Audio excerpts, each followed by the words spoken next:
Admitir. Ok, gente, estamos gravando. Então, vamos lá. Peço desculpas pela demora. A matéria da prova, me corrija se eu estiver errado. São os tópicos 4, 5, 6 e 7, não é isso? Isso. Tá, obrigado. Aí, vamos tentar retomar da onde a gente parou na última aula. Aí, se for o caso, aí a gente volta, abre depois para mais perguntas, se houver dúvida. O que eu estou querendo dizer é o seguinte: na aula passada, eu acho que a gente tirou dúvidas sobre esse tópico, sobre esse aqui também, né? E chegamos a tirar dos 6, não lembro. Chegamos, professor, mas não tudo. Não tudo, então tá. Vamos fazer assim, vamos começar do 6, vamos pro 7, aí feito isso, se tiver. Se alguém tiver dúvida sobre o 4 e o 5, a gente volta. Então vamos lá. Tópico 6. Dúvidas sobre notas de aula ou livro. Ou algo que foi discutido em aula. Não?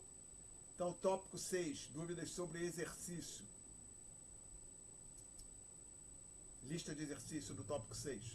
Professor, eu tenho uma dúvida do tópico 6, que é o exercício 5 daquelas questões iniciais. Deixa eu só ver o nome delas. Questões para revisão?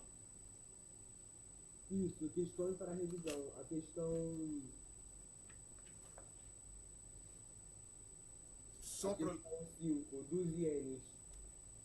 O tópico 6 é o capítulo 17, não é isso? Isso. Tá. Vamos lá.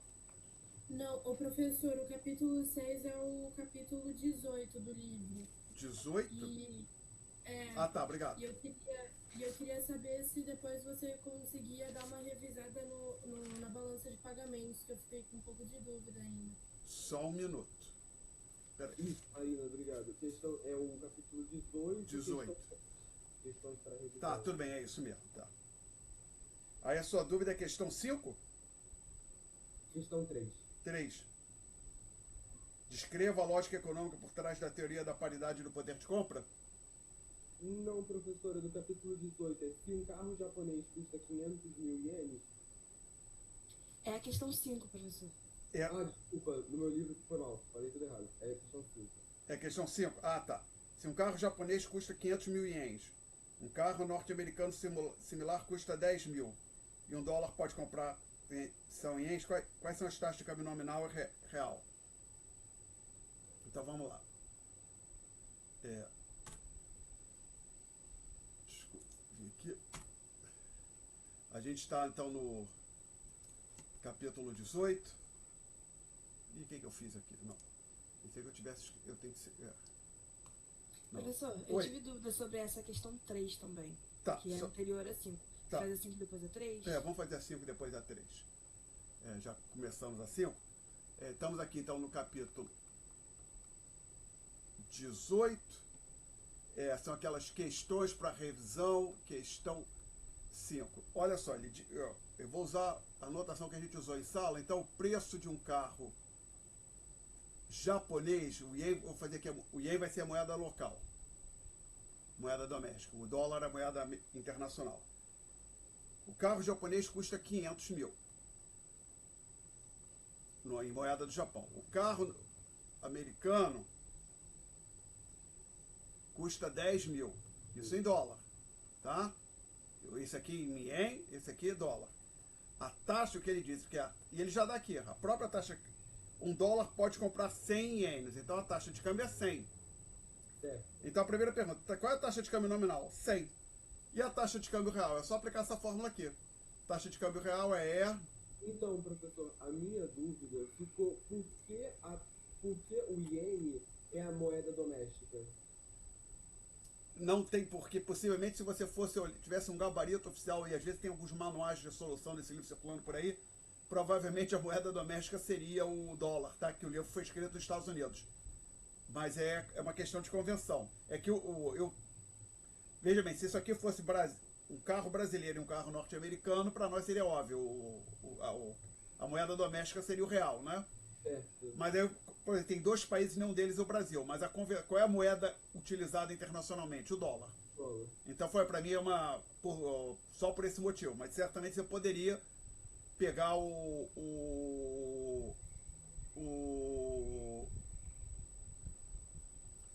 dizer que o dólar é a moeda doméstica, tá? Eu tinha feito isso, por isso que tinha dado um erro. Tá, não, mas foi uma questão de convenção, tá? Eu acho que me parece mais natural pegar o dólar como moeda internacional, como o dólar como uma moeda do país estrangeiro, né? Ok, tá bom. Tá? Era só essa a dúvida? Sim. Tá, aí a Giovana quer fazer uma pergunta da 3. Isso. A 3, tá bom. Deixa eu pensar aqui o que eu vou fazer. Eu vou fazer assim, peraí. Deixa eu fazer assim, ver o que até onde eu volto. Também demora a beça, fazendo undo.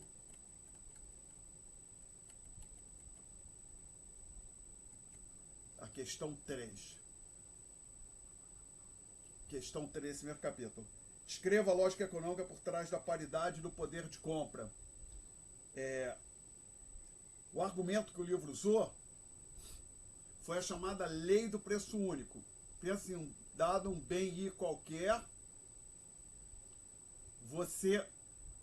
gente deveria ter o seguinte: o preço desse bem em dólar, que é o PI, vezes a taxa de câmbio, deveria ser igual ao preço do bem em reais no Brasil. E a gente teve uma discussão relativamente longa sobre isso em sala. Empiricamente essa não é uma boa ideia, mas a gente pode entender o seguinte: se a batata estiver muito barata no Brasil relativamente ao preço dela nos Estados Unidos, as pessoas tendem a exportar. Haveria uma tendência para que batata fosse exportada do Brasil para os Estados Unidos, e quando o Brasil começasse a exportar batata, isso tenderia a puxar o preço da batata para cima aqui no Brasil, reduzir o preço da batata nos Estados Unidos, tá? Então, a lógica econômica por trás da teoria da paridade do poder de compra, o fundamento é a chamada lei do preço único. Que se isso aqui vale para todos os bens, aí a gente teve uma álgebra em sala, que você consegue generalizar, passar da lei do preço único, que vale para vários bens, para esta condição aqui, onde agora esses preços, sem o índice I, são índices de preço ou custo de uma cesta. Então, essa condição refere-se aos preços de um bem específico. Se isso vale para vários bens, você tem isso aqui, essa condição, onde o P asterisco, o P são preços de cestas de bens. Tá? E agora, lembrando que daqui você passa imediatamente para a condição que o livro diz que é a paridade, versão absoluta da paridade do poder de compra. Tá? Eu respondi, Giovana? Respondeu. Tá. Aí mais perguntas, gente.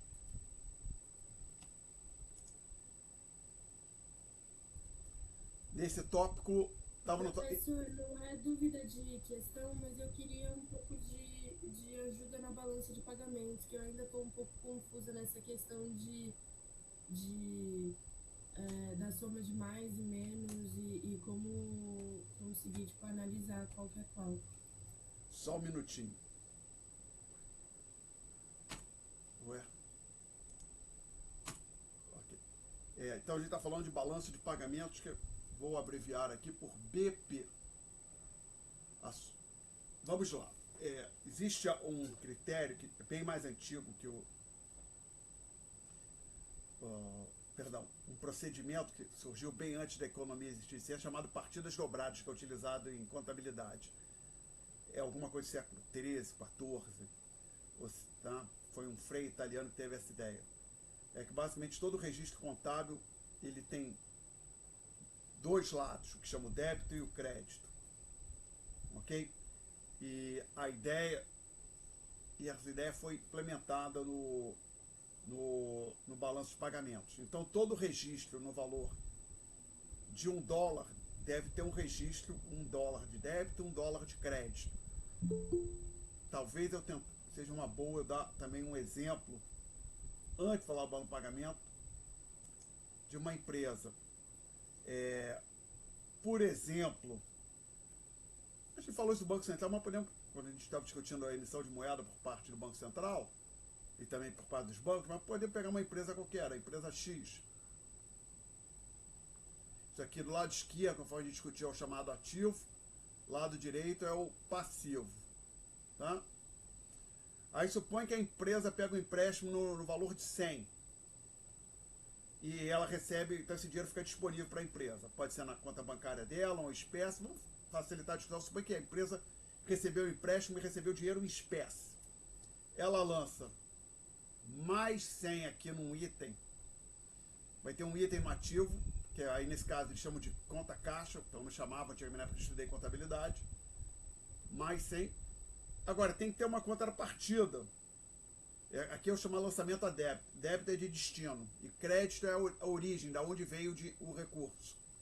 Aí aqui são empréstimos a pagar. Ela contraiu uma dívida de 100. Então aqui tem que registrar mais 100. Tá ok? Então isso é então um princípio contábil, um pilar da contabilidade, que os lançamentos, os registros contábeis tem sempre dois lados, o crédito e o débito. A regra é, a todo débito corresponde um crédito de igual valor e vice-versa.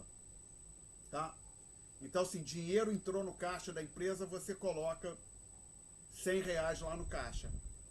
É onde o destino é débito. Agora tem que pensar qual é a origem. Foi um empréstimo? É o exemplo que está aqui no quadro. Não, a empresa vendeu algum bem, aí tem que achar vendeu alguma coisa, vai ser feito um registro também a crédito, tá?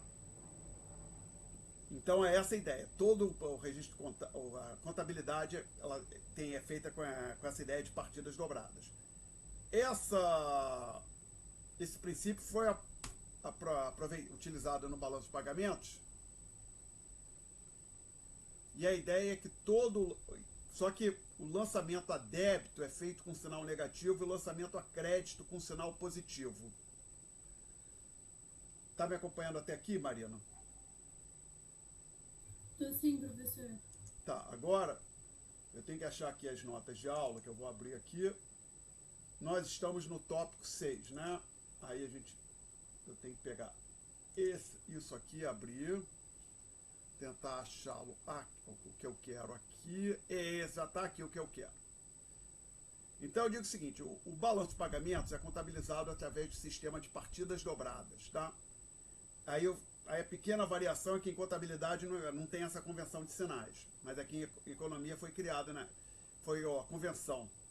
Créditos com sinal positivo, débitos com sinal negativo. E tem um lançamento, eu chamei aqui, um lançamento hipotético de referência, uma operação que não existe no mundo real, tá? Mas tudo bem. Mas vamos usar essa operação.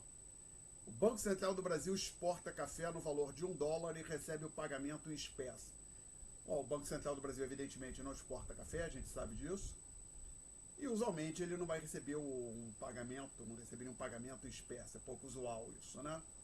Mas tudo bem, vamos usar essa operação. E a gente quer registrar isso no balanço de pagamentos. Como que é feito esse lançamento? Esse lançamento, aí eu tenho que vir aqui para baixo.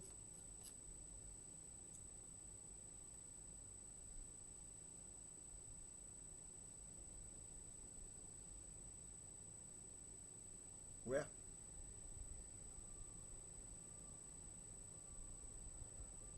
Peraí. Tá lá no final, professor, quase a última página. Vocês receberam com tudo, com a última página, né? Sim. Ainda bem que vocês receberam. Porque aqui no que deveria ser igual ao que está aqui no meu discurso está diferente, está sem a última página. Não tem última página. As duas últimas páginas, são mais duas páginas, né? Mas eu tenho isso em outro lugar. Só um minutinho. Não deveria ter acontecido isso. Deixa eu ver, abrir esse aqui. Deixa eu fechar esse aqui. Peraí. Não, acho que eu já sei o que eu estou fazendo errado. Acho que foi. Deixa eu até ver o que eu abri. Peraí, primeiro eu vou abrir esse aqui. Ver o que eu abri aqui. De onde veio isso aqui? Por isso que está diferente. Eu peguei no lugar errado. Eu tinha que pegar em outro folder. É nesse folder aqui. É nesse folder que eu tenho a réplica perfeita do que está no website. Esse aqui tem 13 páginas. Já entendi o que aconteceu. Cheguei a ficar surpreso. Tá. Ok. Então agora o que eu tenho que fazer aqui... Print screen. Aí, uma coisa que eu devo admitir é que nesse Windows 11 é mais fácil você fazer captura de tela do que no Windows 7. Tem mais... Aí você abre esse troço aqui. Mas nem precisava, na verdade, mas tudo bem. Deixa ele ali aberto por uns minutinhos.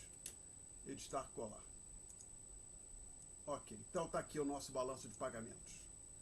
Então agora vamos voltar para onde eu... Era mais ou menos na página 3, eu acho. Não, um pouco antes. Página 2. Eu vou aproveitar e colocar isso aqui no quadro também. Não, isso eu vou deixar aqui. Então a gente tem, olha aqui a situação. O Banco Central fez uma venda, exportou um bem, no caso eu falei café, mas vendeu café no exterior, recebeu $1 em espécie. Como é que a gente registra isso no balanço de pagamento? Basicamente, dinheiro entrou no caixa do Banco Central, ou seja, o dinheiro foi destinado para o chamado caixa do Banco Central, a gente lança menos um aqui nesse item moedas e depósitos.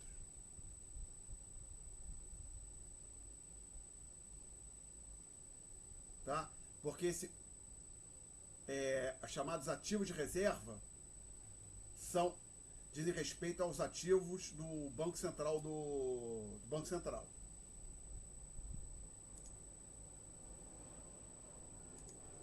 E da onde veio esse dinheiro? Ora, receita de exportação. Então, em exportação a gente lança mais um, tá? Então, e eu sempre uso essa operação hipotética para me organizar, mas a ideia é simples. O crédito com sinal positivo, que é a destinação do recurso, e a origem com sinal negativo. Ou outra maneira também de pensar é: dinheiro entrou no caixa do Banco Central, a gente tem que registrar isso com sinal negativo.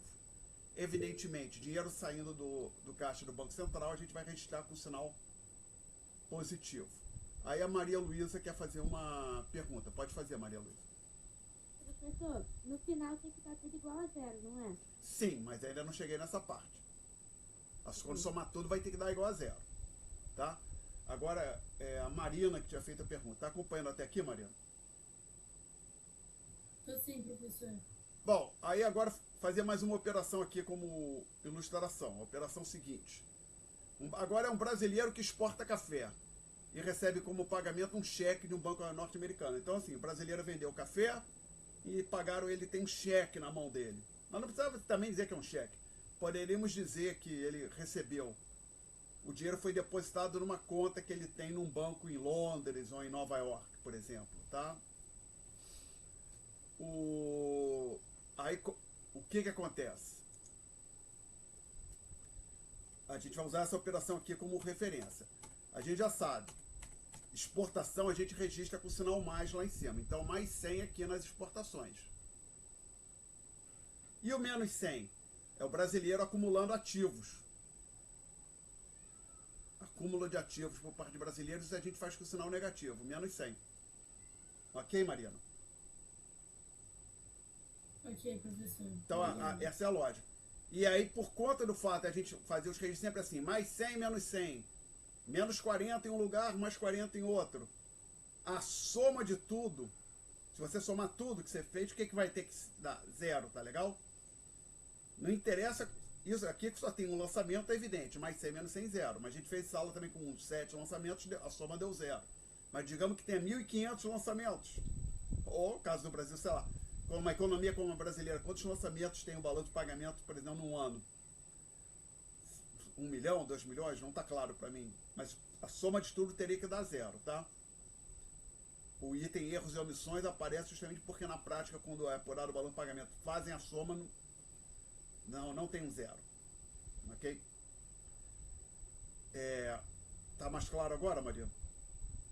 Assim, o professor, só Oi. que daí nas importações o sinal é negativo. Eu fiquei em dúvida com aquele item que você fala sobre a doação que o cara faz, tipo, que tá na apostila. Vamos achar aqui, só fazer assim. É o exemplo 3 que você colocou. Tá, vamos lá. Deixa eu achar ele aqui, colocar no quadro na tela para todo mundo ver. Essa aqui, né? Ou seja, houve uma enchente no Brasil e o governo do Reino Unido doou 40 milhões, sei lá, vamos dizer que sim, $40 para ajudar as vítimas de uma enchente, tá legal? Mas, perdão, o governo do Reino Unido não doou $40. Doou alimentos no valor de $40, tá? Então, observa o seguinte. Na hora que o alimento chega, o bem entra no Brasil, a exportação é com sinal positivo, a importação é o contrário. O ingresso do bem aqui é menos 40, tá? Menos 40. Aí, se o Brasil tivesse comprado esses alimentos, a gente registraria, se fosse um brasileiro comprando alimentos lá fora, a gente registraria aqui mais 40. Mas não foi isso que aconteceu. Não foi uma compra, foi uma doação. Então a contrapartida não é aqui, porque o Brasil não está pagando por esse bem. A contrapartida é nesse item aqui. As doações são registradas nessas chamadas rendas secundárias. Mais 40, tá? Transações unilaterais correntes. Basicamente, nesse item aqui você registra as doações. Aqui doações brasileiras você registra ali com sinal negativo. Doações do Brasil para o resto do mundo. De bens, tá? Você registra ali com sinal negativo. Doações do resto do mundo para o Brasil, você registra aqui com sinal positivo. Ok? Ok, obrigada. Nada. Professor, repete, por favor. Se fosse, no caso de uma doação, né, vai para transferências unilaterais. Sim. Mas se não fosse uma doação, iria para investimentos ativos ou passivos? Seria, assumindo que o Brasil pagou à vista o bem, tá? Isso. Que poderia acontecer, só para não ter dúvida, do Brasil estar fazendo uma compra a prazo, né? Que nem a gente pode fazer compra a prazo numa loja como Magazine Luiza ou Americanas. As importações também podem ser financiadas, né? Assumindo que o Brasil faz o pagamento à vista, para ficar mais simples, se o Brasil tivesse comprado esses bens, a gente registraria mais 40 aqui no investimento ativo, porque lembra, é dinheiro saindo do Brasil, a gente registra aqui com o sinal dinheiro saindo do caixa de um brasileiro efetuando um pagamento em espécie, por exemplo, a gente registra aqui com o sinal positivo, que quando o dinheiro entrou no caixa do Banco Central, a gente registrou aqui -1, lembra? Então aqui o pagamento, dinheiro saindo do caixa do Brasil, de um brasileiro, você registraria com sinal positivo, tá? Mas o fato é que esse bem não foi comprado, então a gente registra a contrapartida aqui. Respondi, Giovana? Respondeu sim. Tá. Na prova pode cair uma questão parecida com essa, da gente ver em qual que a gente coloca, qual que sai, qual que entra? Em tese, sim. Em tese, sim. Eu posso pedir, né? Ok? Fez parte da matéria, a gente discutiu em sala, tá? Agora, só que então, já que você perguntou, vou ser bem franco, Nilton, não tem mentira. Vamos lá, Giovana. Isso vale para todos os alunos. Quando a gente está estudando para a prova, tem um problema de alocação do tempo. Porque, por exemplo, a nossa prova é amanhã, segunda-feira, né? Permito-me assumir que vocês vão passar hoje o domingo e parte do dia na segunda-feira, cada um de vocês estudando. Então você tem lá, digamos, 15 horas para estudar para a prova. Nesse momento, você quer utilizar essas 15 horas para maximizar a sua nota, ter a maior nota possível. E aí, usualmente, o que acontece é que muitas vezes a gente vai fazer escolha. A gente quer, por exemplo, não vai dar para você refazer todas as listas de exercício integralmente, né? Possivelmente, né? A menos que a pessoa seja muito rápida. Não vai dar para você reler todo o livro. Não vai dar para refazer tudo. Né? E também que inclusive tem os vídeos no YouTube de quando o curso era online, cobrindo a matéria que vai cair na prova, não vai dar para você reler todo o livro, refazer todos os exercícios e assistir todas as aulas. Você vai fazer escolha. Então, usualmente, quando o aluno está estudando para a prova, e eu, quando fui aluno, fiz isso, quando fui candidato, quando fiz concurso para a FRJ, eu fazia uma conjectura. Você faz uma conjectura do que pode cair na prova e toma a melhor decisão que você pode, né? Então, basicamente, inclusive ter prova antiga em mãos ajuda, né? Para ter uma ideia de que tipo de coisa que o professor pergunta, né? E certamente eu já fiz, que, por exemplo, a gente estava estudando, por exemplo, os cursos de matemática e tinha que provar uns teoremas. Então, por exemplo, tinha um teorema que o professor levou 3 aulas para provar em sala. Tá? Então, assim, o trabalho do professor em sala foi de aproximadamente 25 horas. Aí vai ter uma prova de 1 hora. Não vai dar para o professor pedir para provar aquele teorema, né? Eu assumia que o professor não era... que o professor tinha um mínimo bom senso. Não vai me pedir para provar em uma prova de 1 hora o teorema que ele provou em 5 horas. Então, assim... Mas, por exemplo, que eu sabia que acontecia, que eu fiz prova onde isso acontecia, que tinha teoremas importantes que eram muito longos, que eu não pediu prova o teorema, mas pedi, olha, dá os passos que você tem que seguir para provar. Ou seja, apresenta um roteiro do que tem que ser feito para conseguir provar esse teorema. Era um teorema muito longo, então só para responder essa questão, para ele levar 20, de apresentar um roteiro do que tem que ser feito para conseguir provar o tal teorema, eram 20 minutos respondendo a questão. Então aí a gente às vezes faz escolha. Esse cara ele vai perguntar isso, ele não vai perguntar aquilo. Tá? Aí a escolha, aí cada aluno vai ter que fazer a sua escolha. Claro que vocês podem conversar. Você acha que ele pergunta isso? Você acha que ele não pergunta aquilo? Aí vocês podem conversar à vontade, tá? Espero ter ajudado, Giovana. Mais perguntas, gente, sobre o tópico 6. Fala, Maria Luísa. O senhor pode fazer as questões adicionais ao exercício 3, por favor? Tá, só um minuto. Eu tenho as questões adicionais neste folder aqui.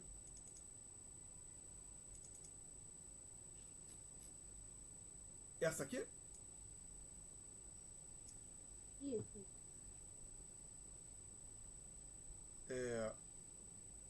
Mais um minutinho.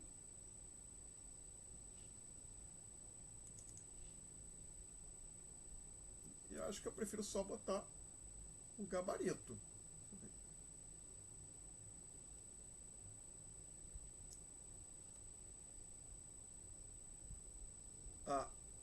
Deixa eu ver a 3. Deixa eu bati no lugar errado. A 3, o que ela pede?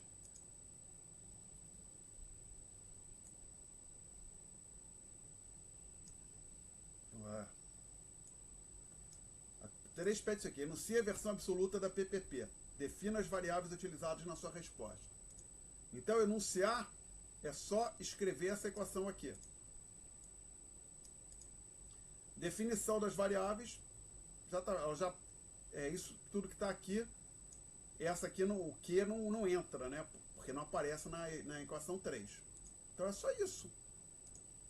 Maria Luísa. Basicamente, é escrever a equação e dizer quem são as variáveis. Esta variável... P asterisco, preço da cesta de bens internacional. Eu falei a lista errada, professor, perdão. Não era isso, não. Então peço que você aguarde um pouco. Tá bom, desculpa. Próxima pergunta, gente. Que aí talvez seja a próxima, não sei. Ou então vamos voltar depois. Próxima pergunta aqui do 6. Então vamos para o 7. Tópico 7. Dúvidas sobre livro, notas de aula... Tópico 7, lista de exercícios. Desculpa. Nessa mesma lista, a número 6, tô ouvindo. o senhor pede para dar uma explicação sobre ela. Pode descer a adicionar de número 6. Aqui, desculpa, aqui é o gabarito. Qual? 6. Questão 6. Essa Você questão pede pra aqui. gente discutir esses impactos. Eu queria ter uma ideia mais ou menos do que o senhor quer que a gente escreva. Então, Então Porque você falou algumas coisas no gabarito, mas quero saber de tamanho, por coisa, muita coisa. Porque não é muito longa, não. Então, peraí, deixa eu ver o que acontece aqui exatamente. Então, observe que para fazer a 6, você precisa ter feito a 5, tá? A 5 diz, denuncie as equações constituintes. Denunciar, em seguida, obtém a sua equação fundamental, tá? Então, tem que ter feito a 5. Vamos ver o que eu botei no gabarito da 5. Mas observe assim, que eu peço, enuncie algumas equações, depois eu digo, obtenha outra equação, tá?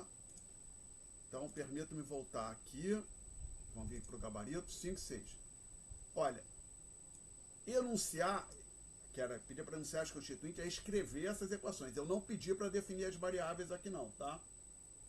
Nem pedi, sempre precisa dizer M quer dizer isso, P quer dizer, não. Só pedir para escrever as equações. Se você usar a mesma notação que a gente usou em sala, você não precisa explicar quem são as variáveis. Se quiser mudar aí, por exemplo, põe que ao invés de usar o Y para o PIB real, você quer usar a letra Q. Aí, Q maiúsculo, por exemplo. Você vai ter que dizer Q é o PIB real, tá? Mas se você usar a mesma notação que a gente usou em sala, não precisa. Aí, eu pedi também para obter a equação fundamental. O que mais acontece aqui, Giovana, é que eu coloco essa questão em prova, aí o que acontece? Os alunos memorizam o gabarito e colocam isso que está aqui. Isso aqui tem qual é o problema? Que esse gabarito não está completo. Que eu pedi para obter. Então, essa equação aqui não é só para escrever. Tem um desenvolvimento algébrico para chegar nela. Ou seja, você parte dessas 3 e tem que chegar nessa equação aqui. Você fez isso? Sim. Tá, então assim, o desenvolvimento algébrico, que não está no gabarito, porque o gabarito, até eu tive o cuidado de escrever aqui, gabarito sintético. Eu acho que sintético até a palavra essa palavra era desnecessária.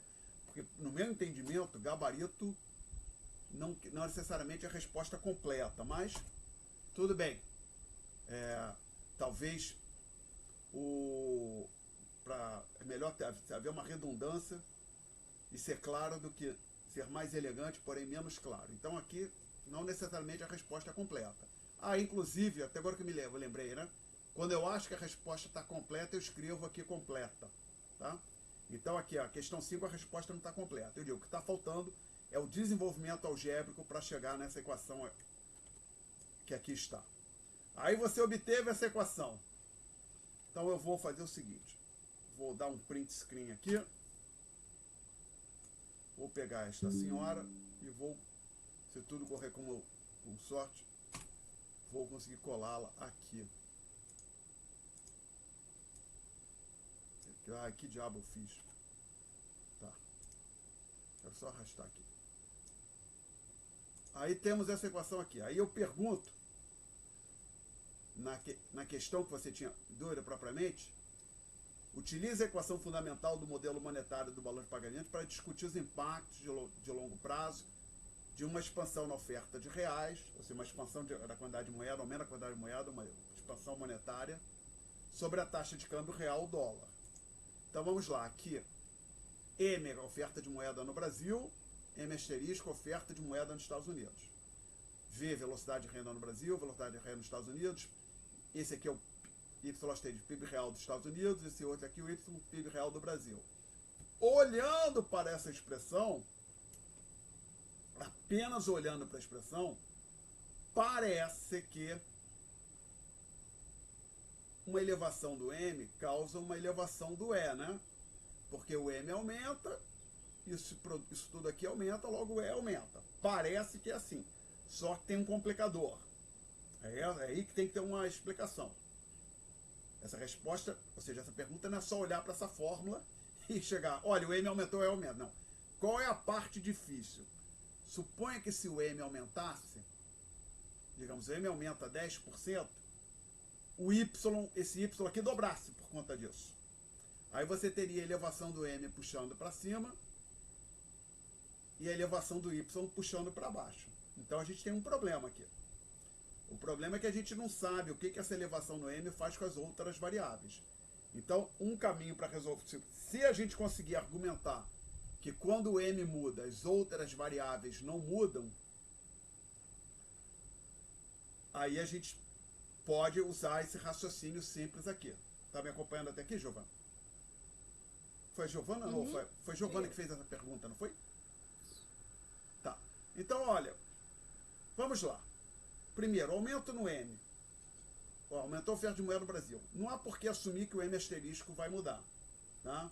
Porque, a princípio, a Reserva Federal Americana, o governo americano, não vai reagir a uma mudança na política monetária brasileira.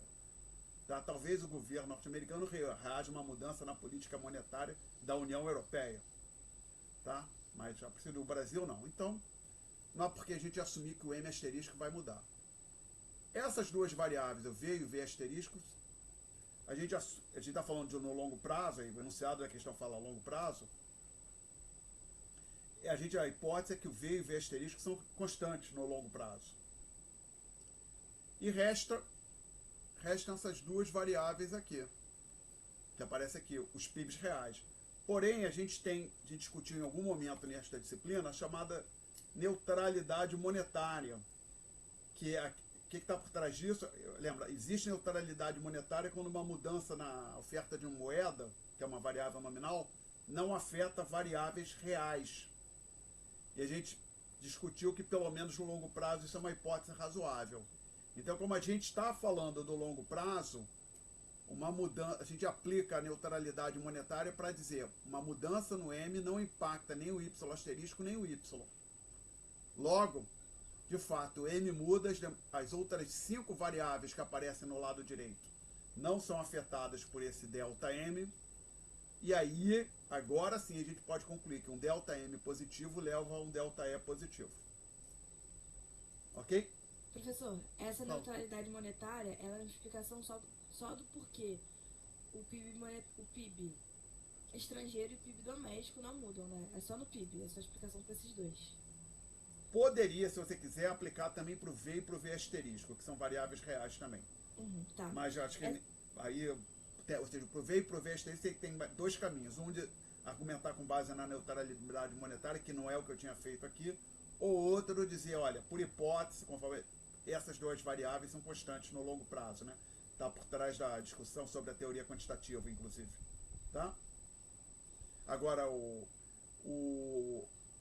nesse exercício aqui, a neutralidade monetária, você não pode usar a ideia de neutralidade monetária para o M asterisco. Por quê? Porque o M asterisco também é uma variável nominal, tá? Ok? Lembra, variáveis reais são aquelas que expressam quantidades ou variáveis a preços constantes, e as variáveis nominais são aquelas expressas em unidades monetárias. O M e o M asterisco são variáveis monetárias, variáveis nominais. Tá? Tá legal? Tá bom, professor. O conceito de neutralidade monetária, que no longo prazo uma mudança de uma variável nominal não gera mudança de uma variável real. Eu preferia dizer que uma mudança na oferta de moeda não impacta as variáveis reais, tá? Tá legal? Eu acho que foi dessa forma que foi enunciada, tá? Que basicamente a ideia era assim, tinha a chamada dicotomia. Separava variáveis, pega as variáveis econômicas todas e separa em 2 tipos, variáveis nominais e variáveis reais. E a ideia é que uma mudança no M, na quantidade de moeda, não impacta as variáveis reais no longo prazo.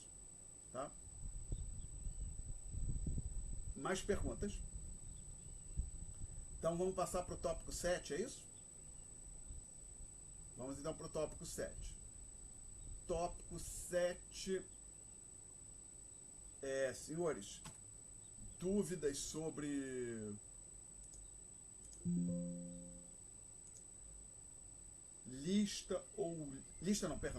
notas de aula, livro. Tópico 7, notas de aula, livro. Tópico 7, lista de exercícios. Professor, eu tenho uma dúvida na questão 4 desse capítulo. Que é, o capítulo observa que o aumento do déficit comercial dos Estados Unidos... Tá, deixa eu achar aqui. Estou olhando o livro aqui. Já achei. O capítulo observa que o aumento do déficit comercial dos Estados Unidos durante a década de 1980 foi devido, em grande parte, ao aumento do déficit orçamentário norte-americano. Por sua vez, a imprensa popular algumas vezes afirma que o aumento do déficit comercial resultou de uma queda da qualidade dos produtos norte-americanos em relação aos estrangeiros. Tá? Então vamos lá. Qual é a história aqui da questão? O livro está dizendo o seguinte, olha, o autor está falando o seguinte, aqui nesse capítulo, no texto, eu falei que o déficit comercial dos Estados Unidos estava aumentando muito devido, parte considerável do aumento do déficit comercial dos Estados Unidos, era devido ao aumento do déficit fiscal do governo. Por sua vez, ao contrário do que eu falo aqui, a imprensa popular diz que o nosso déficit comercial está aumentando porque está havendo uma queda na qualidade dos produtos norte-americanos.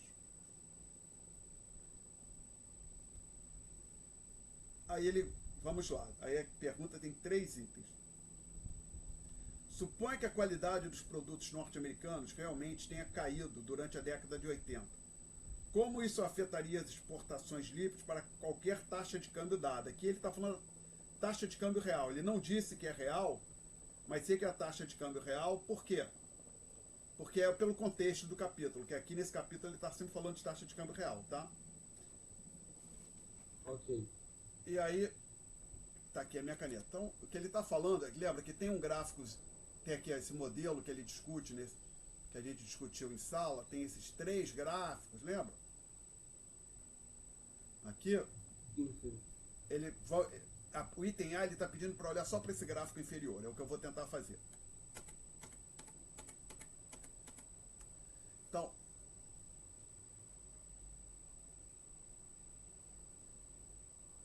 Então aqui a gente tinha aquela variável que eu chamei de XD, aqui 1 sobre Q, e aqui aí teria um valor que viria da parte superior do gráfico. Professor, você pode colocar que questão é essa, por favor? Desculpe. Isso é o capítulo 18, não é isso? 19. 19, obrigado.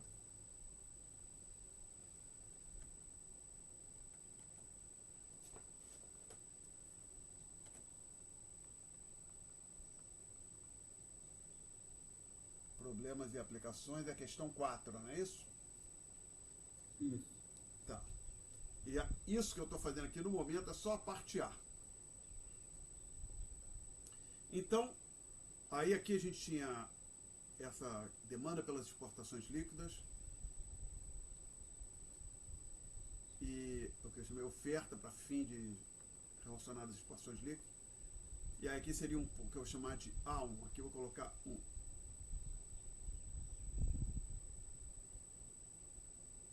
E aí botar aqui 1 sobre Q. Chapéu. Ops, não.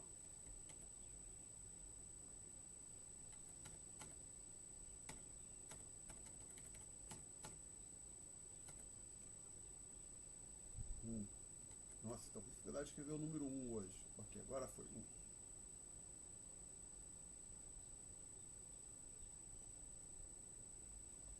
Aí, aqui também tem que ter o subscrito 1, desculpa.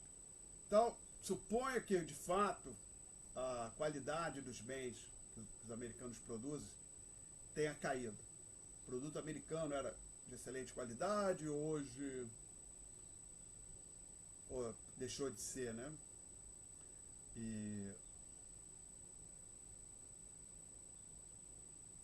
Então, o que aconteceria que essa curva, a demanda pelos produtos americanos cairia, essa curva se deslocaria para a esquerda, conforme eu estou tentando ilustrar aqui.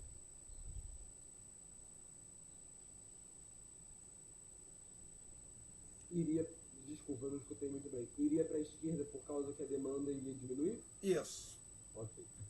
Aí observa o seguinte, mantida a taxa de câmbio nesse patamar, que é a pergunta do livro, mantida a taxa de câmbio real, a hipótese do livro, no item A ele diz, mantida constante a taxa real de câmbio, o que acontece com as exportações? De fato, aí ela vai cair, né? Isso aqui seria o valor inicial. Tá? Certo. Então, de fato, o saldo comercial cairia. Ok? Mantida constante a taxa real de câmbio. Então, isso é o item A, somente. O ponto do autor, ele não diz aqui é o seguinte, olha, o argumento da imprensa está incompleto. Eles estão ignorando alguns fatores que nós vamos considerar mais à frente. Perguntas até aqui? Uma pergunta só, professor, é uma coisa mais teórica. O déficit orçamentário, ele pode aumentar a demanda. E o déficit comercial, ele pode diminuir a demanda?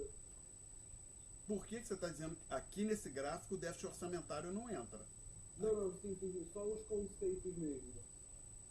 Não, o déficit comercial, o déficit orçamentário, ele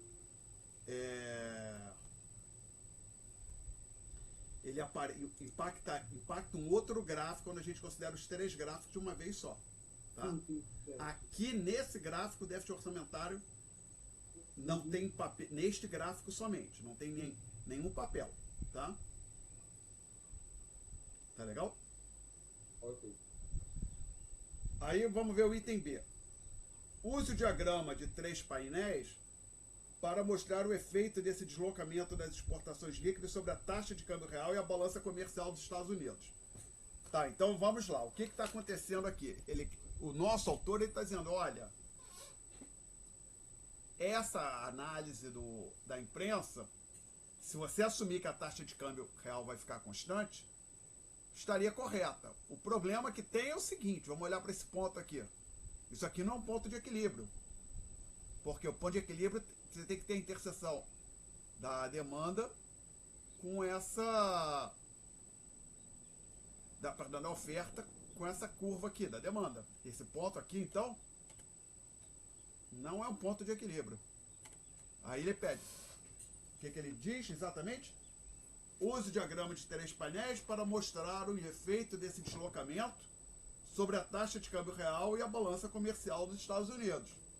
Então, agora que a gente olhou o que a imprensa está falando, vamos pegar esse modelo que a gente discutiu, com os 3 gráficos, e fazer uma análise completa. Então, eu vou fazer o seguinte, eu vou apagar isso aqui. Lembrando, ainda estamos aqui nessa capítulo 19, problemas adicionais, questão 4, e aí eu vou tentar me socorrer das notas de aula. Aí já a lista 6 a gente já atacou. Voltar aqui para a lista, para as notas, tópico 7. Vamos lá. Porque eu vou pegar um gráfico aqui, copiar e colar. É esse aqui que eu quero. Print screen.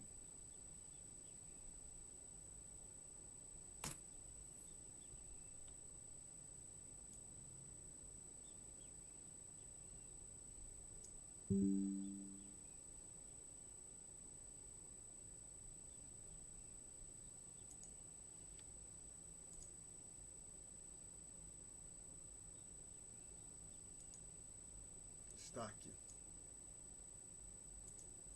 Então agora a gente vai olhar para o item, estamos olhando para o item B da questão. Aí o que o autor chama atenção, ele pede, olha, utiliza esse modelo para analisar o argumento, para discutir o argumento da imprensa. Então, o que acontece aqui? Só permitam-me... Eu vou fazer uma pequena coisinha aqui. Eu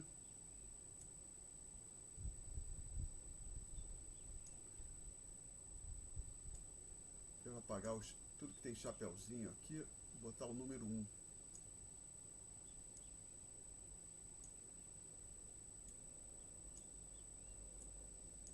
É o que a gente... Professor, Oi. Esse último gráfico aí, de acordo com o que o senhor, né, copiou e colou do livro, é uma reta.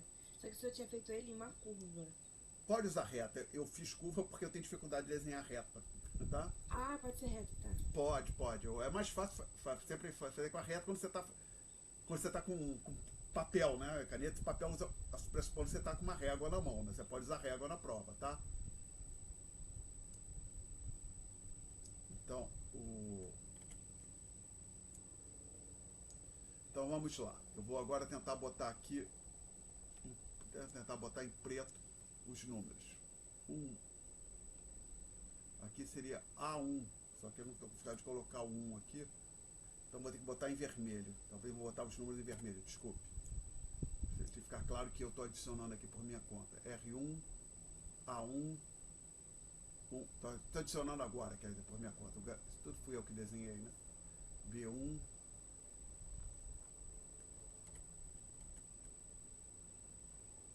C1,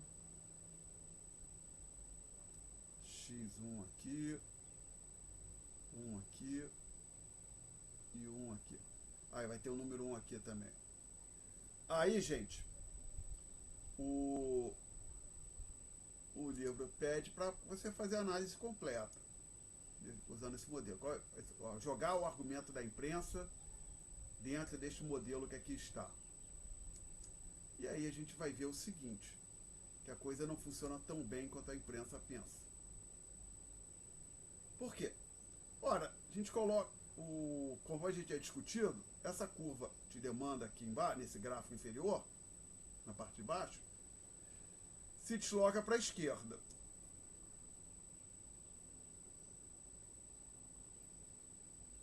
Então, vamos botar aqui TL2. E lá nos gráficos superiores, nada acontece, porque isso aqui não depende das exportações, importações, nenhuma dessas curvas, essa aqui também não. Então, na parte superior, nos dois gráficos de cima, nada mudou. Aí, todo exercício na prática acontece aqui embaixo, nesse gráfico de baixo. Então, o que vai acontecer é que vai surgir um novo ponto C2 aqui, de equilíbrio. Um novo ponto de equilíbrio que ele vai chamar de C2, desculpe. E aqui vai ter uma nova fração 1 sobre Q de equilíbrio, né? Tá? Agora, o saldo não muda. Tá? Esse valor aqui não muda. Então, de fato, o que vai. Agora vamos lembrar, como a gente tem um delta 1 sobre Q menor que zero, a gente sabe que o Q aumentou. E o Q aumentando, o que acontece com as importações? As importações caíram. Como o saldo comercial está constante, ou seja, a diferença X menos M ficou constante, tá? Não mudou. Porque isso aqui ficou... Ah, que diabo, perdão. Eu usei letra X aqui e agora aqui X é exportações. Então, permita-me reescrever isso aqui de outra forma para evitar essa confusão. Estou dizendo então, o seguinte, ó. Essa diferença aqui, exportação menos importação, ficou constante. Porém, essa elevação aqui da taxa real de câmbio garante que o país está importando menos. Consequentemente, o país de fato está exportando menos. Tá legal? Mas o saldo comercial permanece constante. A gente conclui que ele fica constante olhando aqui para esse gráfico, para esse valor que eu marquei ali no gráfico. Circulei. Então a ideia é o seguinte, essa redução da qualidade dos produtos americanos, se ela de fato aconteceu, faz de fato com que o país exporte menos, mas tem um impacto sobre a taxa real de câmbio, e esse impacto é tal que acaba que as exportações e as importações caem pela mesma magnitude. Então isso, apesar do país exportar menos, o saldo comercial não muda, porque as importações caem também. Alguma pergunta até aqui? Não. Obrigado. Aí o item C deve... Olha, vamos ver o que eles no C. Item C. A afirmação da imprensa... A Fábio já antecipou um pedaço da discussão. A afirmação da imprensa popular é coerente com o modelo apresentado neste capítulo? A resposta é não. Porque, como a gente está vendo aqui, o saldo comercial permanece constante. Uma queda da qualidade dos produtos norte-americanos teria qualquer efeito sobre o padrão de vida dos Estados Unidos? Sim, teria. Tá? Primeiro, a princípio você também estaria consumindo em seu país produtos de qualidade pior, né? Mas mesmo ignorando esse aspecto, o que acontece é o seguinte: você reduziu o fluxo de comércio, ou seja, as exportações caíram, as importações caíram também, tá? Então, basicamente, agora, se você está exportando menos, importando menos. Ok? E aí tem vários. O principal argumento para isso é que o país vai ter teremos menos especialização e, consequentemente, um padrão de vida mais baixo, tá? Perguntas? Obrigado, professor. Nada. Próximo item desse capítulo, tópico 7, que é o capítulo 19, gente. Lista de exercícios. Professor, as exportações só caem porque as importações caem também. Caem primeiro, no caso. Não, aqui você está falando do deslocamento essa passagem aqui. Uhum. Não, o exercício diz: o produto americano agora tem uma qualidade mais baixa. Os bens que os Estados Unidos produzem são de qualidade mais baixa, tá? Aí vai haver uma demanda menor pelos bens que os Estados Unidos produz. Ou seja, vai ter menos gente lá fora querendo comprar produto americano, tá? É isso que gera o deslocamento da curva de demanda, tá? Aí o que acontece é que aí a curva de demanda se desloca, surge um novo equilíbrio, uma nova taxa de câmbio. E observa que e a gente conclui que há uma elevação na taxa de câmbio real. Quando a taxa de câmbio real sobe, o país importa menos e exporta mais. Então o que aconteceu foi o seguinte: a queda na qualidade puxou a demanda pelos bens norte-americanos para baixo. A mudança na taxa de câmbio real tende a puxar para cima a venda ou as exportações norte-americanas. Leva na direção contrária. No caso, eu falei mudança, essa é elevação, tá? Porém, o primeiro efeito, né, aquilo que deu o pontapé inicial, o primeiro fator domina. Acaba que o país, de fato, exporta menos, tá legal? Como é que eu sei que ele exporta menos? Que tem a queda na qualidade puxando as exportações para baixo, elevação na taxa real de câmbio puxando as exportações para cima, mas eu olho para esse fato aqui, que o saldo comercial não mudou e as importações têm que cair por causa do aumento no quê? Não tem mais nada para afetar as importações, exceto esse delta aqui. Então as importações caem. Consequentemente, como a diferença aqui fica constante, as exportações têm que cair também. Eu respondi, Giovana? Sim. Tá. Mais perguntas, gente? Então. Professor? Oi, fala, Maria. Faz sentido falar que a qualidade de vida também diminui, porque como a taxa de câmbio vai ter aumentado, eles vão estar recebendo menos dinheiro pelas exportações, menos dólares, pelas mesmas exportações? Sim, se você elaborar um pouco. Tá? Que basicamente agora, vou dizer, com isso fica mais difícil, né? Fica mais caro para ele comprar os bens que eles gostariam de comprar no exterior. Também você pode dizer isso, tá? Ok, Maria? Tá bom, obrigada. Aqui tem só um ponto interessante, só para essa queda da qualidade, já que está sendo discutido. Acho que não é que o bem em valor absoluto, o produto americano, se você olhar para o produto americano, ficou pior, basicamente. O ponto é que na década de 70, principalmente na década de 80, os carros, praticamente os automóveis, por exemplo, os carros japoneses estavam começando a ficar mais popular, vamos pensar aqui em automóvel, e no primeiro momento havia uma certa resistência a esses carros japoneses dos Estados Unidos, mas depois eles foram ficando populares, inclusive tidos como carros altamente confiáveis e duradouros, né?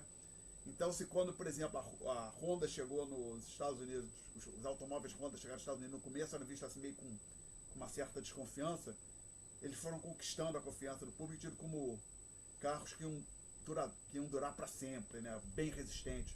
Inclusive, superiores aos veículos ao mesmo preço produzidos pela Ford, pela General Motors e as empresas americanas. Então a ideia é assim, não necessariamente que o produto americano estava ficando pior, é que estavam surgindo competidores próximos, né, substitutos próximos, com qualidade superior, né? Tá? Então pode dizer assim, relativamente à competição, a qualidade dos produtos americanos estava caindo. Pergunta, gente. Vamos então passar voltar então. Deixa eu, Não, diretor, perdão. Eu queria pedir para o senhor fazer as questões adicionais da lista 7. Só um minuto. Então, eu tenho que abrir a lista 7 aqui. Não é isso. Eu quero aqui.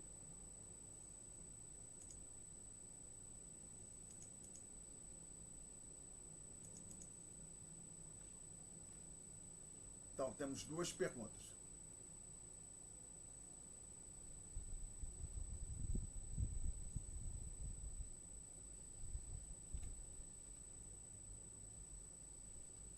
Então, vou fazer o parênteses. Então, a gente copiar e colar esse gráfico de volta aqui.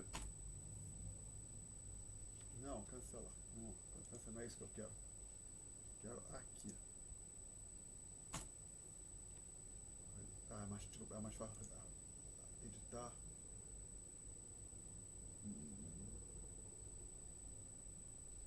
Quero não, 9. Não. Aí eu vou trazer para cá. Isso. Print screen.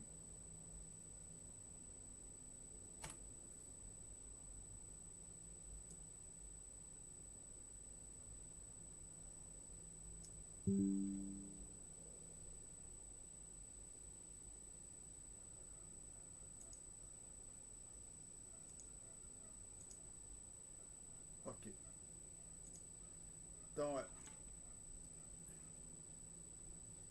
L7QA1. Então a gente diz aqui que nessa questão 1 que os empresários estão mais otimistas. A economia está indo bem, ou a economia vai crescer mais. Excelente notícia.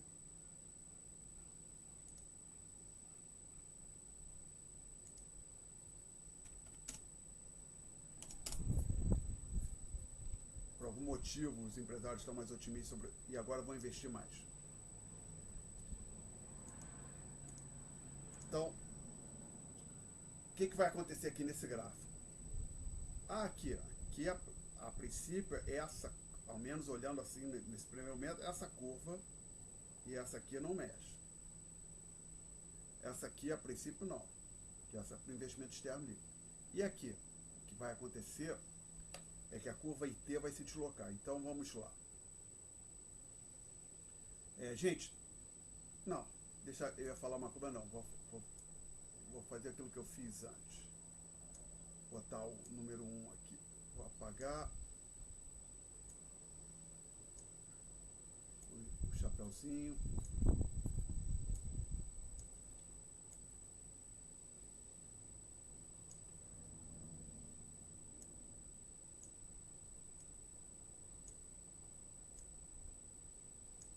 Botar o número 1 em vermelho. Então aqui vai ser o ponto A1. Aqui recebe o número 1, aqui o número 1 também. Aqui é o 1, 1. E vamos ver então o que acontece. Essa cor que vai se deslocar. Por quê? Porque agora que os empresários estão mais confiantes, eles querem investir mais, e para a mesma taxa de juros o investimento tem que ser maior. Então a gente está dizendo que a curva de investimento se desloca dessa maneira aqui. Tá?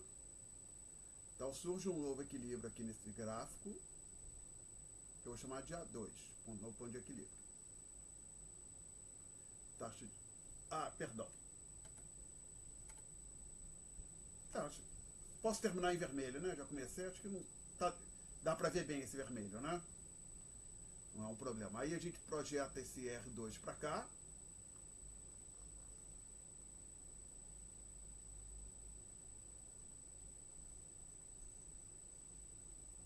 Dependendo de como você fizer o desenho, por exemplo, se a curva IT2 estivesse passando aqui, esse X2 seria um número negativo, poderia ficar aqui, isso não estaria errado, tá?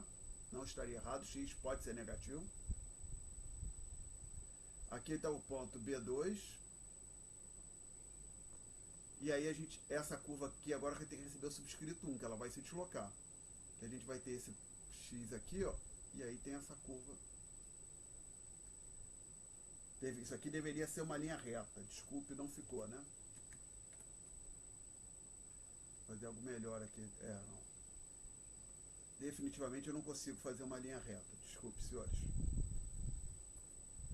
Então, isso aqui seria o SEL2. Aí a gente teria, então, aqui seria o ponto 1. C1 aqui é o C2. Eu estou vendo que esqueci de botar um número 1 aqui também no Q. Aqui, ó. 1. Então, graficamente é isso. Aí, sobre a taxa de câmbio, a gente tem que o delta 1 sobre Q aumentou, consequentemente o Q diminuiu, e isso é quando o Q diminui, a gente diz que houve uma apreciação real do câmbio. Apreciação real. Agora, deixa eu ver o que o exercício pede exatamente.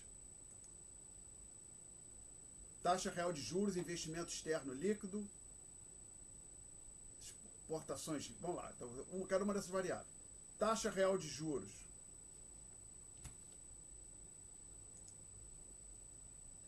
A gente olha para o gráfico. Delta R positivo. Ela aumenta. Investimento externo líquido. Diminui. Como é que eu sei? Porque em equilíbrio ele é igual a esse X aqui.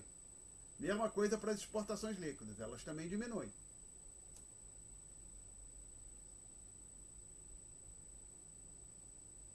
O que mais? Que eu perguntei.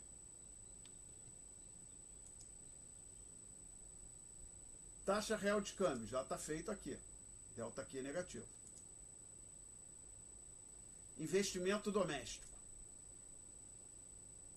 É aí que a gente tem que ter um pouco de cuidado com o investimento doméstico. Por quê? Porque a gente começou o exercício dizendo que os empresários iam investir mais, porém, isso puxa o investimento para cima, porém tem a taxa real de juros crescendo, isso puxa o investimento doméstico para baixo. Então, para a gente entender o que aconteceu com investimento doméstico, a gente vai ter que pensar um pouco. Vamos lembrar aqui o seguinte, que em equilíbrio, a poupança privada, a poupança total, que é o S, ela é igual a esse XD. Por sua vez, isso é igual à soma do investimento doméstico, eu estou perguntando, mais o investimento externo líquido.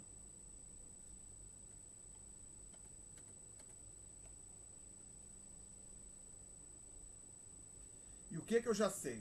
Eu sei que o investimento externo líquido está caindo. É que ele é igual a esse X, já discutiu aqui. Eu sei que a poupança está aumentando. Eu não marquei aqui, desculpa, o gráfico estava incompleto, hein? Porque essa variável aqui está subindo. Então vamos lá. S crescendo. S vai ter em equilíbrio igual a essa soma. Esse pedaço está caindo. Então o I tem que crescer. Tá legal? O I cresce. Então a gente conclui que há um delta I positivo, de fato. Fala, Júlia. Professor, o investimento externo líquido e o EL também, eles caem porque o R subiu?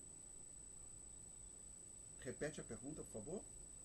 O investimento externo líquido e o EL, eles caem porque o R subiu?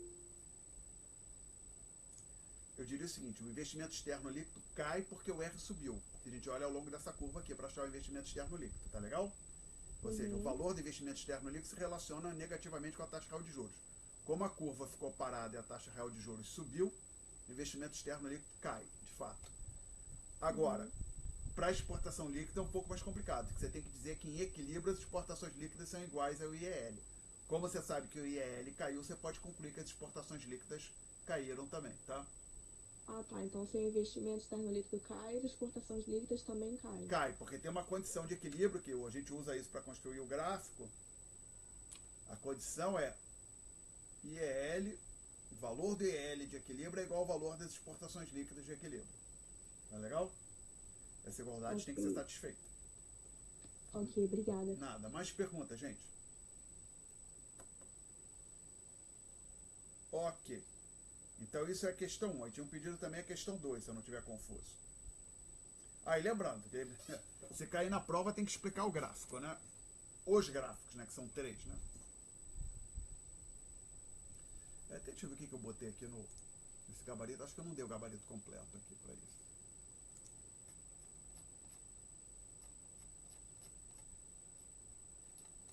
Ué, o que está acontecendo aqui? Tá vendo aqui?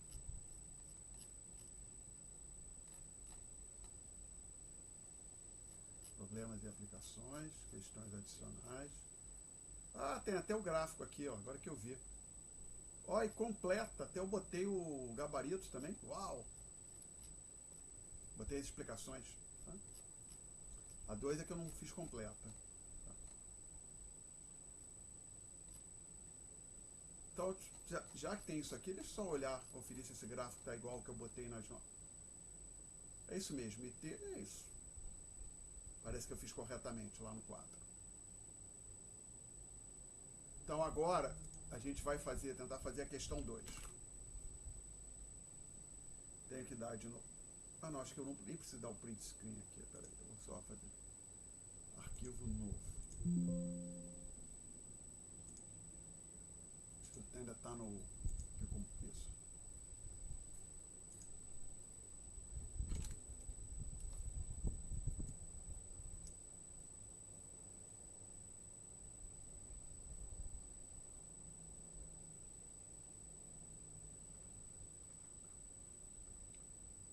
Que deve ser um L. Lista.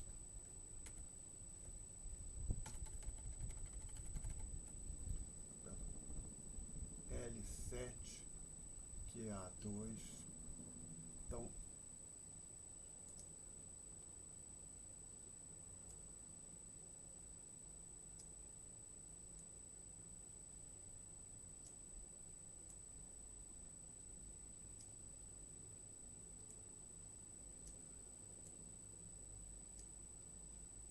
aqui eu marquei bati demais ali.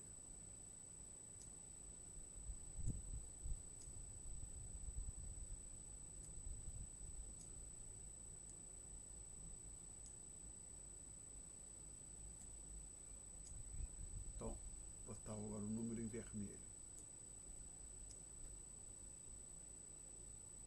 A1, R1, XD1, R1, B1, X1, X1,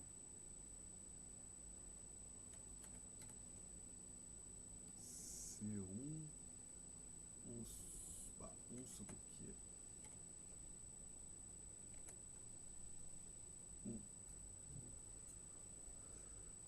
Ok, então vamos ver o que acontece nessa questão 2. Um pequeno país importador de petróleo. Recentemente foram descobertas novas reservas de petróleo. Assuma que a curva de investimento líquido não se desloca, tá? Discuta os impactos desse evento sobre a taxa real de juros, o investimento externo líquido, as exportações líquidas, a taxa real de câmbio e o investimento doméstico. Mencione se essa variação na taxa de câmbio corresponde a uma apreciação ou uma depreciação.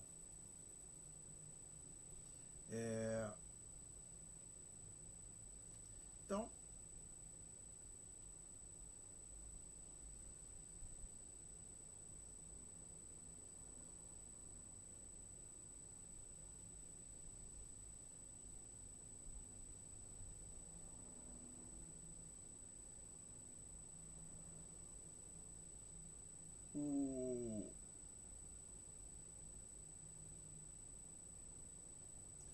que deve acontecer aqui, no meu modo de ver, é que o país que antes importava muito petróleo, agora ele vai importar menos.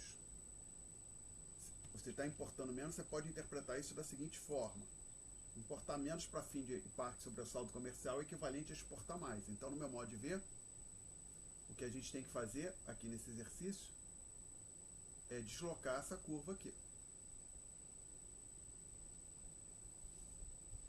Eu estou com dificuldade para fazer esse desenho. Vamos lá, ver se consigo.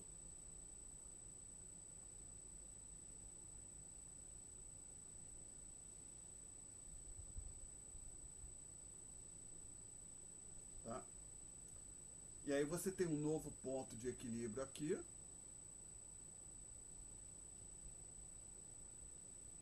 E uma nova taxa real de câmbio, 1 sobre Q2. Agora deixa eu ver o que eu fiz no gabarito. Deixa eu só olhar o gabarito. Não, o gabarito não está aqui. Está aqui. Eu só desloquei. Se for olhar aqui, ó, eu só fiz um deslocamento aqui embaixo. Tá? Então você poderia. Eu assumi que eu não mexi com investimento, nada. Você poderia complicar que não, agora o país ficou mais rico, o investimento vai aumentar. Poderia fazer isso também, mas eu assumi não, o país vai importar menos. Aí o que a gente tem então aqui? Um delta 1 sobre Q maior que zero.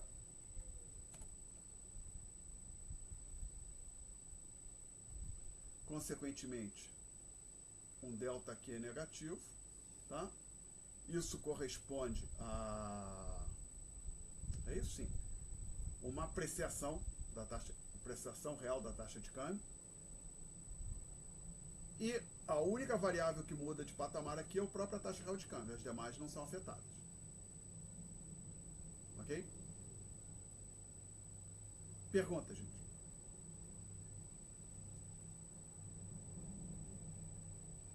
Perguntas.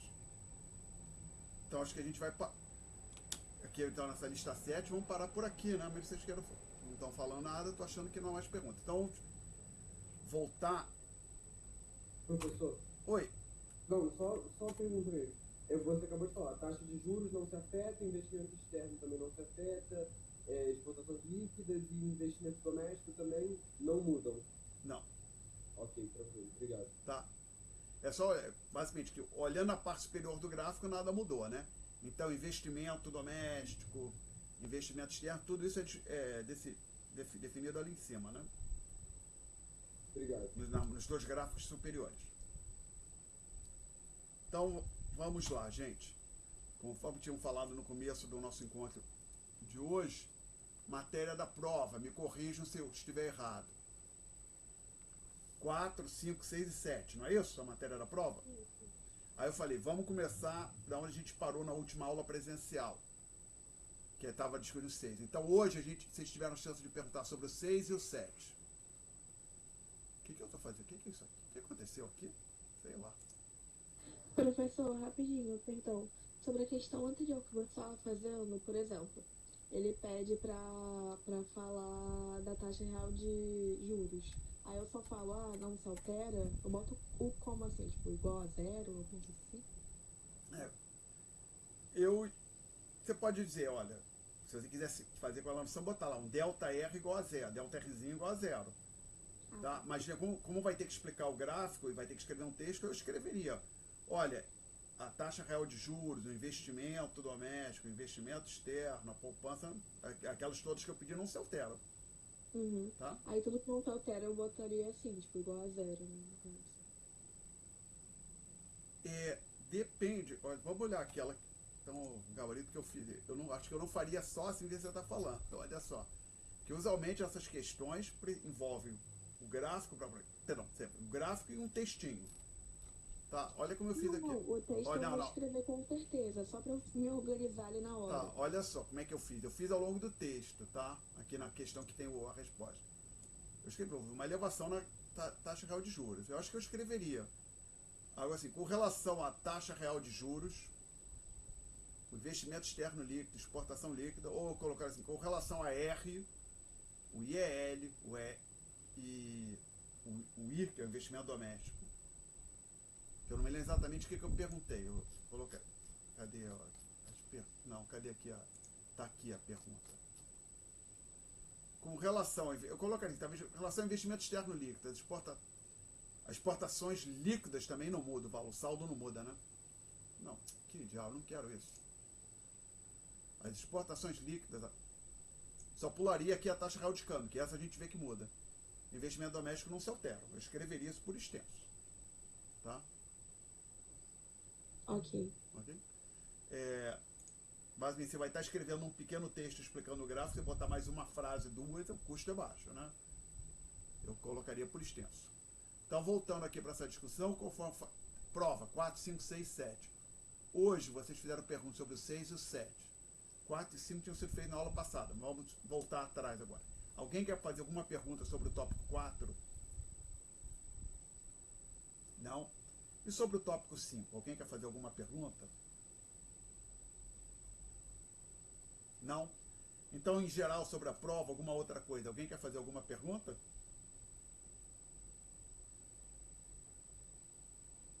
Então, senhores, eu acho que a gente vai parar por aqui. Tá?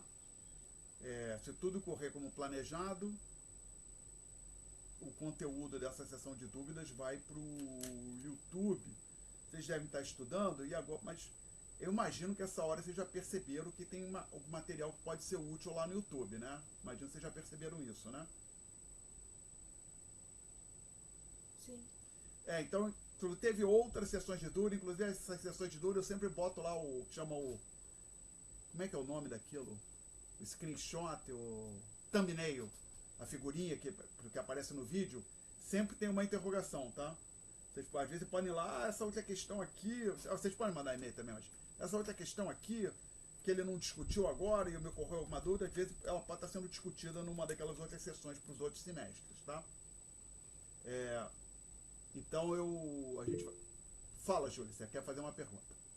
Não, eu queria saber só se você vai postar esse vídeo da aula de hoje mesmo. A ideia é essa. Normalmente eu faço assim que a aula termina, eu faço isso. Não fica disponível logo imediatamente, que tem uma defasagem entre eu terminar o que eu tenho que fazer e o YouTube disponibilizar o vídeo. Que basicamente você faz o upload do vídeo, mas tem uma coisa que o YouTube chama processar o vídeo. Não sei exatamente muito bem o que é isso. Isso demora tipo 1 hora, 2, eu acho. Depende do tamanho do vídeo, né? Então isso deve levar 1 hora, 2, mas em algum momento ao longo do dia de hoje isso vai estar disponível no YouTube, se tudo correr como sempre correu, tá? Ok. Tá? Então eu estou encerrando, gente. Eu vou fazer o seguinte, eu vou encerrar, sair, mas não vou derrubar a chamada. Se vocês quiserem ficar aí conversando entre vocês, podem ficar. Ah, mas eu tenho que parar a gravação primeiro, antes de sair. Senão isso aqui